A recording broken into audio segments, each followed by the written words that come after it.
तो हमने बोला हाँ। उन्होंने फ्लाइट बोर्ड ही नहीं करने दी हमको। बहुत सारे केसेस सुने ऐसे जो कोई एयरपोर्ट से लेने ही नहीं आता है थिंग्स, तो हमको कभी नहीं भूलना चाहिए कोविड का टेस्ट होना था। तो मेरे लिए तो बहुत कंफ्यूजिंग था भाई। 3, 2, 1. Hi everyone, welcome back to my YouTube channel. I hope you all are doing well. If you're new here, my name is Nivedita. आप सबके बहुत सारे DMs आए थे कि अपनी कनाडा की जर्नी के बारे में बताओ। Alright, let's get into the video.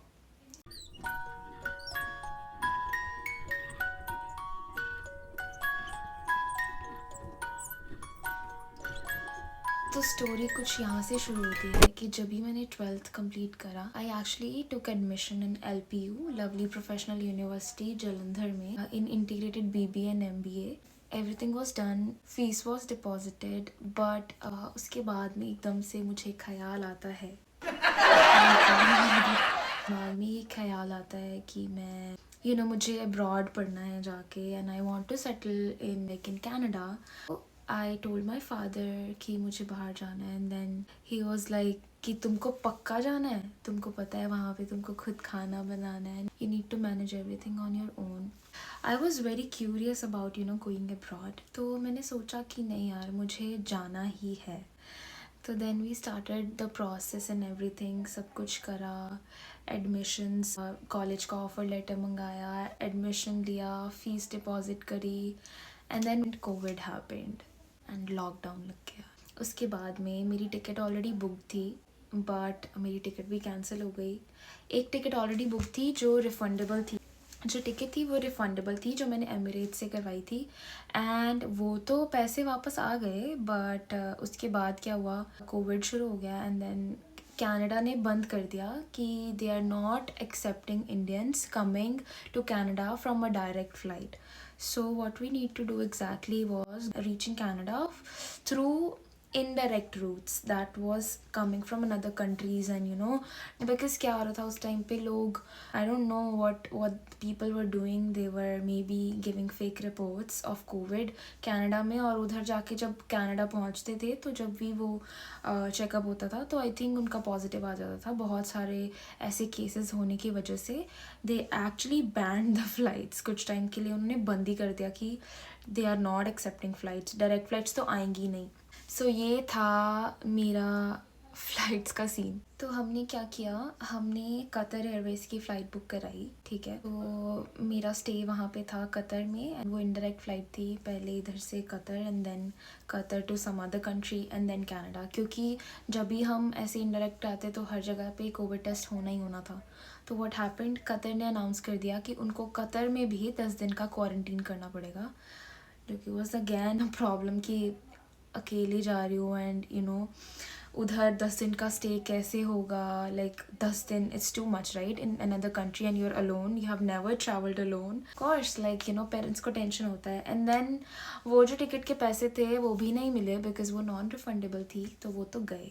ठीक है, 2 लाख तो ऐसे ही गया, विच आई फील ऐसा नहीं होना चाहिए था, बट ठीक है, इट्स ओके, अब क्या कर सकते हैं, राइट. तो फिर उसके बाद हमने टिकट कराई मालदीव्स की. तो यू नो व्हाट, मैं कनाडा कैसे पहुंची हूँ, मैं बहुत मुश्किल से कनाडा पहुंची हूँ. Okay, so my flight was Delhi to Bangalore, Bangalore to Maldives, Maldives to Istanbul, Istanbul to Paris, Paris to Montreal and Montreal to Toronto. इतना लंबा रूट था और मैं 3 दिन में पहुंची हूँ. ठीक है, पूरे 3-4 दिन में पहुंची हूँ. But yeah, it was all worth it at the end, but yes, it was a lot of struggle even reaching here in Canada.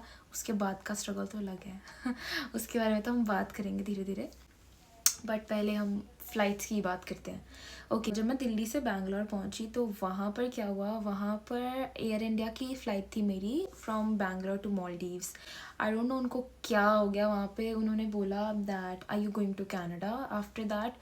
तो हमने बोला हाँ. उन्होंने फ़्लाइट बोर्ड ही नहीं करने दी हमको. आई डोंट नो उनको क्या प्रॉब्लम थी. आई मीन इतना भी क्या ही था, सब कुछ करा के जा रहे हैं, कोविड टेस्ट करा रहे हैं, इतनी जगह पे रुक के जा रहे हैं, बार बार कोविड टेस्ट हो रहा है. आई डोंट नो, मे बी पता नहीं यार एयर इंडिया इन्होंने क्यों ऐसा किया, तो उन्होंने एकदम से बोर्ड नहीं करने दिया.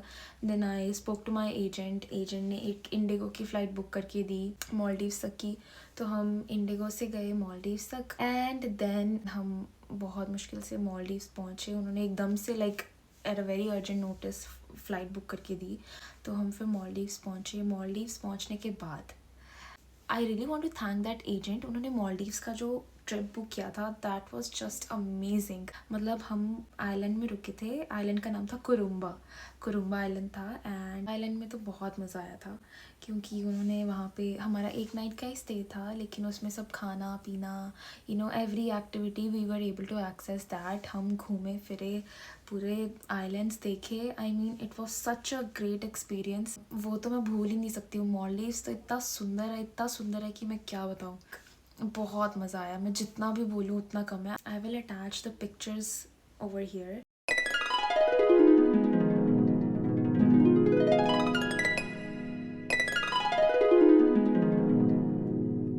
सो मालदीव्स में व्हाट हैपेंड, बट जब हमको मालदीव से जाना था इस्तांबुल की तरफ, देन व्हाट हैपेंड, मुझे बुखार हो गया। I was having fever. मैंने देखा मैं तो बहुत गर्म हूँ। एंड देन उसी थोड़े टाइम के बाद हमारा कोविड का टेस्ट होना था। And I was too scared कि यार हो जाएगा ना, बिकॉज अगर कोविड का टेस्ट पॉजिटिव आता तो I would have been stuck in Maldives itself. मैं तो कनाडा पता नहीं कब पहुंचती। फिर वो जब मैंने कोविड का टेस्ट दिया तो luckily thank God, by God's grace, मेरा जो टेस्ट था वो नेगेटिव ही आया। Of course like maybe रास्ते की थकान नॉल से मुझे बुखार हो गया था, विच इज़ ओके। तो फिर हम पहुँचे इस्तांबुल में भी कुछ टाइम का स्टे किया। फिर हम पहुँचे पेरिस के एयरपोर्ट पे। यार पहली बार ट्रैवल कर रहे थे and it was very confusing for me as well. और मैं पहली बार बाय एयर कहीं जा रही थी, तो मेरे लिए तो बहुत कंफ्यूजिंग था भाई। मुझे तो नहीं समझ आ रहा था क्या करना है क्या नहीं। Still we managed somehow. हमने इधर उधर से पूछ के कुछ ना कुछ करके like we reached Paris. And then Paris से हम गए मॉन्ट्रियल। तो मॉन्ट्रियल में भी कहानी कभी ख़त्म नहीं होती है। कनाडा तो पहुंच गए मॉन्ट्रियल में, बट मॉन्ट्रियल में भी what happened, I had to go to Toronto right, because मेरा कॉलेज एंड ऑल सब टोरंटो में था। तो मॉन्ट्रियल के बाद जो मेरी टोरंटो की फ़्लाइट थी वो 2-3 घंटे के बाद थी। इमिग्रेशन होते होते इतना टाइम निकल गया कि फ़्लाइट मिस हो गई, तो उन्होंने हमको दोबारा से फ़्लाइट बुक करके दी। मेरा 6-7 घंटे का स्टे था। एंड देन 6-7 घंटे के स्टे के बाद अगले दिन फ़्लाइट बुक करके टोरंटो पहुंची हूँ मैं। Oh my God, it was so hectic. 3 दिन के बाद बंदा कनाडा पहुंच रहा है। शुक्र किया भगवान को कि मैं कनाडा पहुंची। जब छोटी भी थी लाइक थी, तब भी I actually wanted to go abroad and study there. एक बात बताना भूल गई थी कि मालदीव्स में मैंने गाना भी गाया था, उसकी भी क्लिप्स लगाऊंगी अगर मेरे को मिली तो। अगर मेरे को मिली क्लिप्स तो मैं पक्का लगाऊंगी मालदीव्स वाली भी। एंड दूसरी बात, जब मैं मॉन्ट्रियल पहुंची तो वहाँ पे स्टडी परमिट मिलना था। एंड जब इमिग्रेशन ऑफिसर ने मुझे मेरा स्टडी परमिट दिया तो I was so emotional, so nostalgic. यार मैंने स्टडी परमिट देखा, मैं तो रोने लग गई थी वहाँ पे। मुझे ऐसा लग रहा था यार कि मैं पता नहीं मुझे क्या मिल गया। Like that moment was so special for me. मेरे लिए वही चीज़ बहुत बड़ी चीज़ थी दैट मैं कनाडा आ गई और मुझे स्टडी परमिट भी मिल गया। अब मैं यहाँ पे रहूँगी। मतलब कनाडा जाना was kind of dream for me. मैं कभी सोच ही नहीं सकती थी कि मैं कभी आ भी सकती हूँ। थैंक यू मेरी फैमिली को, मेरे पापा को। ही सेंट मी एंड उन्होंने मेरी सुन के, इवन मैंने एलपीयू में एडमिशन भी लिया था बट स्टिल उन्होंने मेरी सुनी एंड मुझे मेरी मर्ज़ी से कनाडा भेज दिया। उसके बाद जब मुझे स्टडी परमिट मिला, I was feeling very nostalgic. मैंने मम्मा को कॉल किया, like I was crying and she was like it's okay, चल अब खुश है तू, मिल गया। बट अभी फिर टोरंटो जाना था एंड देन फ़्लाइट तो कैंसिल हो गया। तो फिर फ़्लाइट हुआ and then we reach Toronto. मुझे पिक करने के लिए आए एंड एवरीथिंग वेंट स्मूथली। मैं उनके पास 1 महीने के लिए रही। They took care of me very well. मैं ये ज़रूर बोलना चाहूँगी कि यार जो तुमको लेने आता है ना एयरपोर्ट से, उसको कभी नहीं भूलना चाहिए। मतलब जो तुम्हें रखता है, तुम्हारी टेक केयर करता है पूरे 1 महीने या जितना भी टाइम तुम उनके साथ रहते हो। बिकॉज मैंने बहुत सारे केसेस सुने ऐसे जो लोगों को एयरपोर्ट से लेने नहीं आता है right. They are very stressed when they reach the airport and all that things. तो हमको कभी नहीं भूलना चाहिए यार कि हमको कौन लेने आया था एंड किन्होंने हमारा ध्यान रखा फॉर द इनिशियल डेज। 1 महीना रही मैं उनके पास। I am still in contact with them.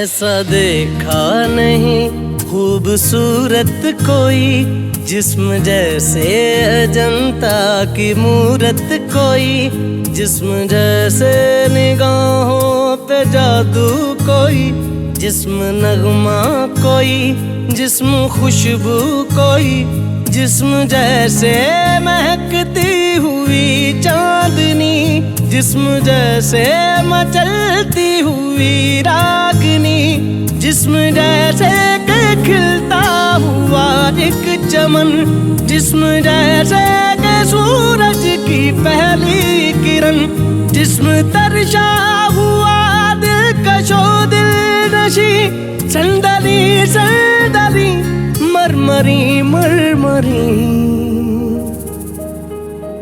उसने जाना कि तारीफ मुमकिन नहीं, उसने जाना कि तारीफ मुमकिन नहीं।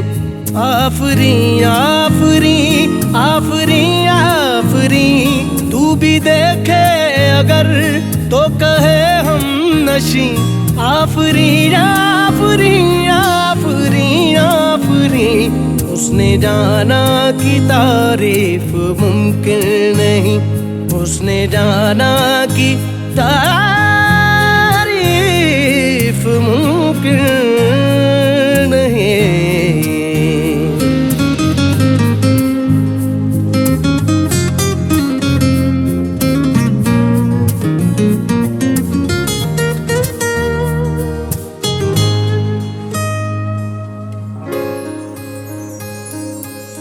जाने कैसे बांधी तूने अखियों के डोर, मन मेरा खिंचा चलाया तेरी ओर। मेरे चेहरे की सुबह जुल्फों की शाम, मेरा सब कुछ है पिया अब से तेरे नाम। नजरों ने तेरी छुआ तो है ये जादू हुआ, होने लगी हूँ मैं हंसी।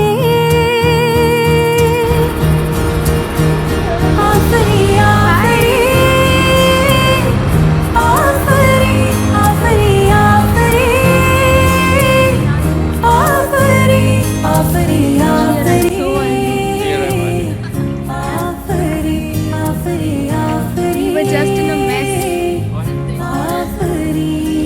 They didn't allow us to board. From India? Yeah. So you missed the flight. No, yeah. So but you we, missed India. You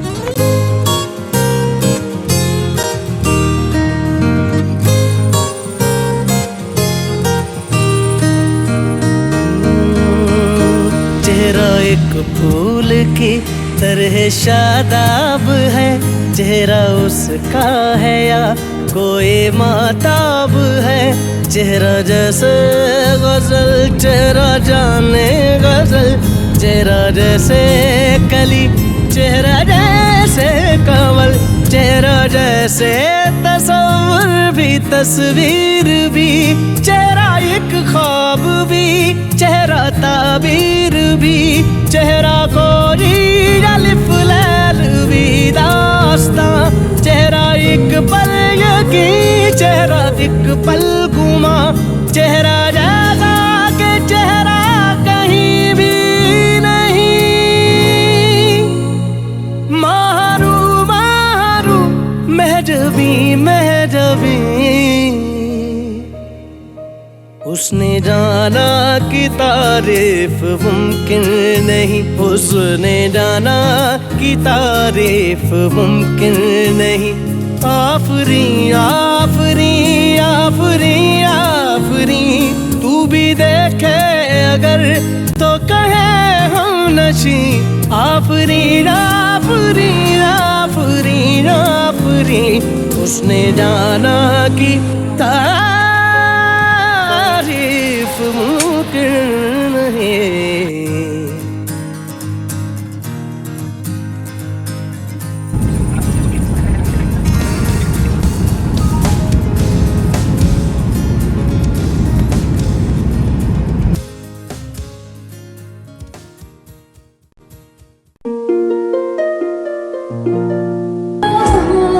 And you are here, my purpose.